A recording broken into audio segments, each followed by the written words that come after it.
Hello and welcome to the Grape Jelly Library where we love to talk about books. My name is Floss. Thank you for joining me. I always look forward to your visit. Today, the ultimate book tag.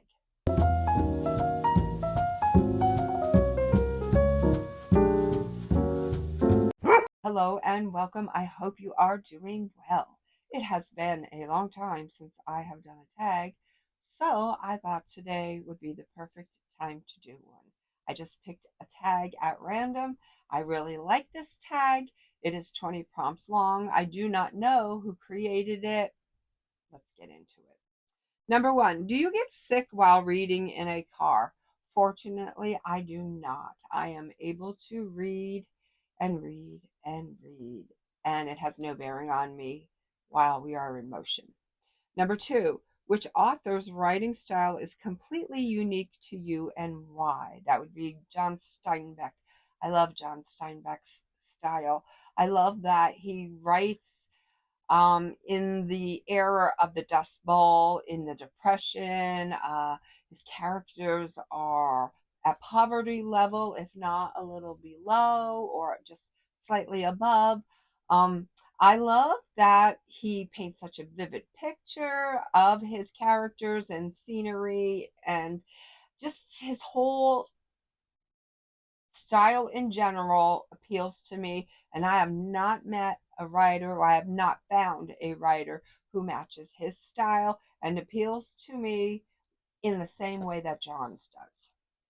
Number three, Harry Potter series or the Twilight Saga? Give 3 points to defend your answer. Harry Potter series. It's fun. It's engaging. It makes you want to come back. If I was a younger person, I would definitely have followed through with all of the sagas. But because I am older and it's not like really my thing 100%, but if I was younger, I would have read them all. I think it's excellent. Number four, do you carry a book bag? If so, what is in it besides books? Yes, there's definitely books in it. I carry a book bag just about every day. I will stick peaches in there, an apple in there. I will put a protein shake in there. I'll put my wallet if I don't want to carry my purse that day.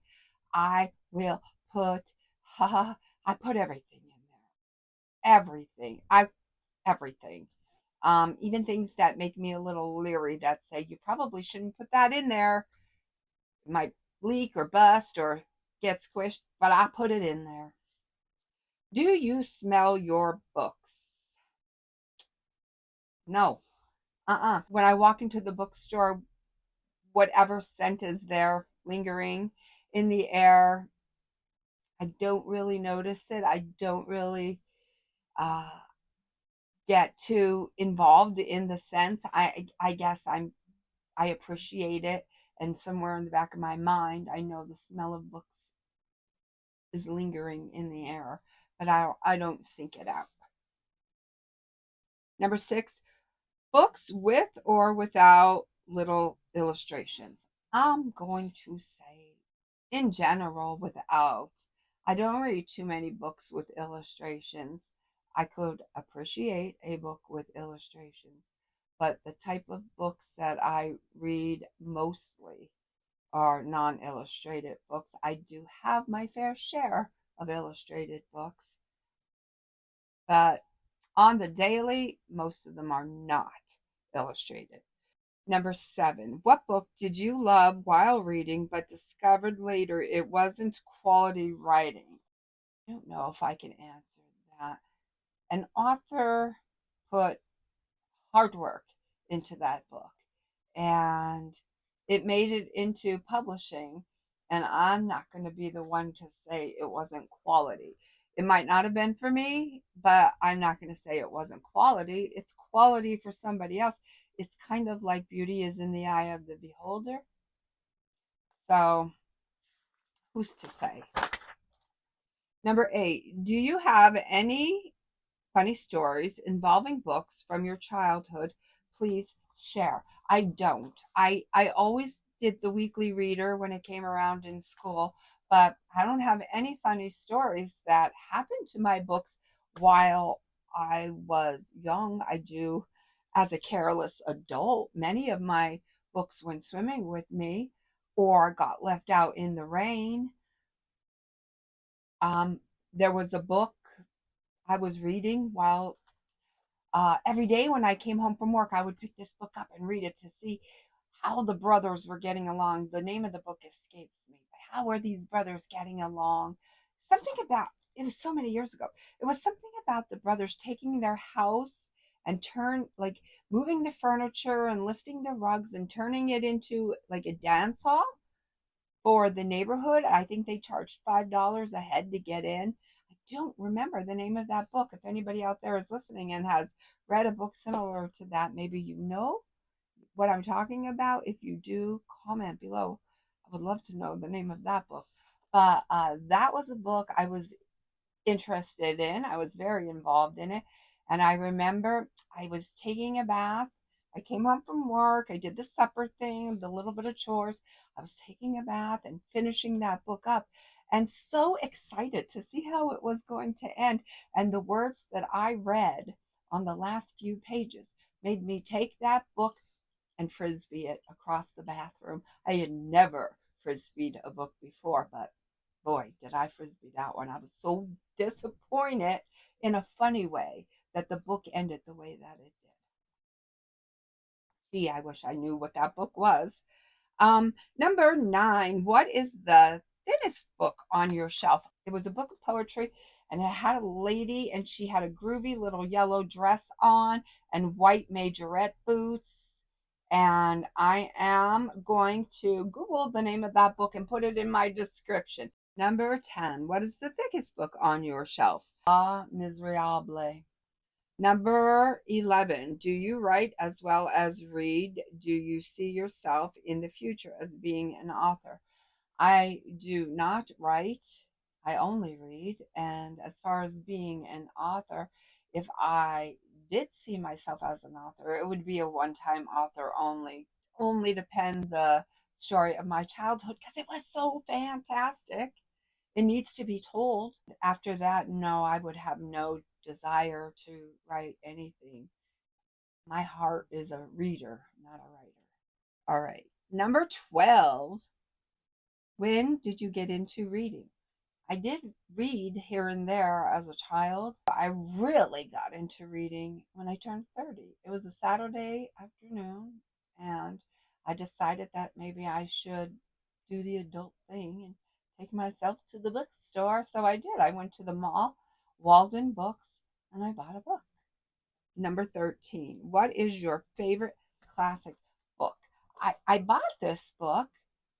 I kind of thought it was going to be like Mark Twain, but it totally wasn't. A Confederacy of Dunces. I love that book so much.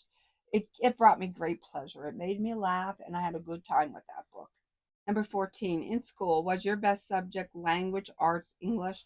Oddly enough, yes, I loved English. English, part of it. Diagramming sentences and learning the different parts of a sentence. Totally on board with that. I liked history too to an extent because I liked my teacher. He always used to smoke his chalk, pretend to, and he was a hoot, so he was a great teacher. So I would say history and English, yes.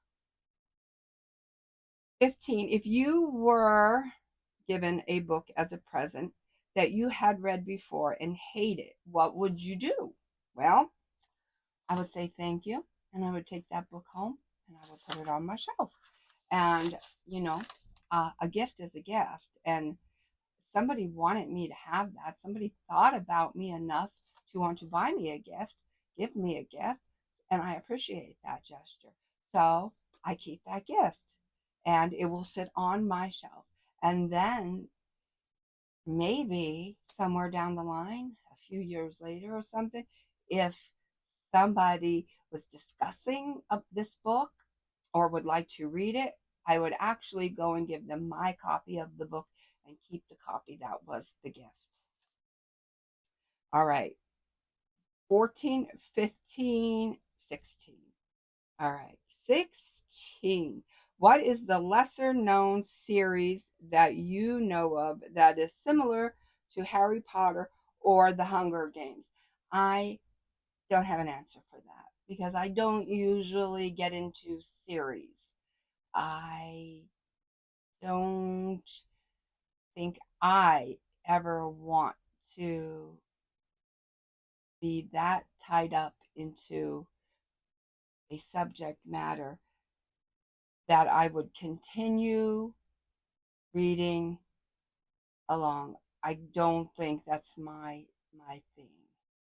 I could research a person until the cows come home. I could read and read and read about that person. But if it's like fictional, I think I've ever come across anything that's made me want to step inside of this world for an extended period of time. I kind of would lose attention and get maybe bored and just be anxious to get on to something totally different. I like change, I like variety. Number 17, what is a bad habit you always do besides rambling while blogging? Probably TMI. I probably give too much information. Do I? I don't know. I don't ever mean to relate a story or a subject back to myself when I'm supposed to be talking to books.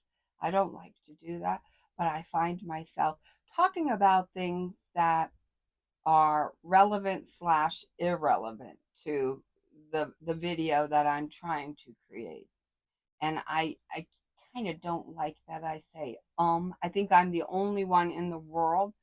I can count how many times I say that word and I get on my own nerves, but I don't really think that I'm the only one. I had to, there were times where I was not going to put a video out because I said that I over abused that word and I didn't feel like it was quality or that it reflected me in my best manner. I would hope that in real life when I'm talking I don't say that much, but I might. I went back and I watched a ton of other videos and they recommended not saying when you're creating a video, but guess what? Everybody does it. Everybody says that word a lot and we just don't realize that we do.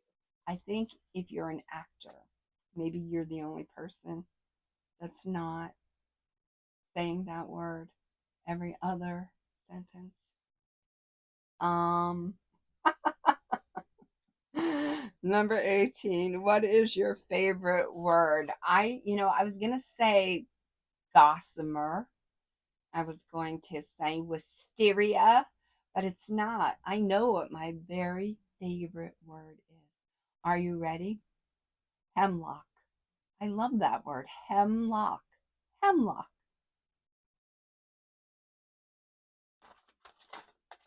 Number 19, are you a nerd, dork, dweeb, or all of the above? None of the above. None. I am none of them. I don't believe in labels. I don't believe in labeling anybody. We are what we are. And the answer is I'm none of them. 20, vampires or fairies, and why? Fairies, why? They're magical and mystical and light, airy, fun, magical powers. They wear cute little outfits. They have cute little hair. Fairies. Yeah. Vampires are dark, bloody, messy.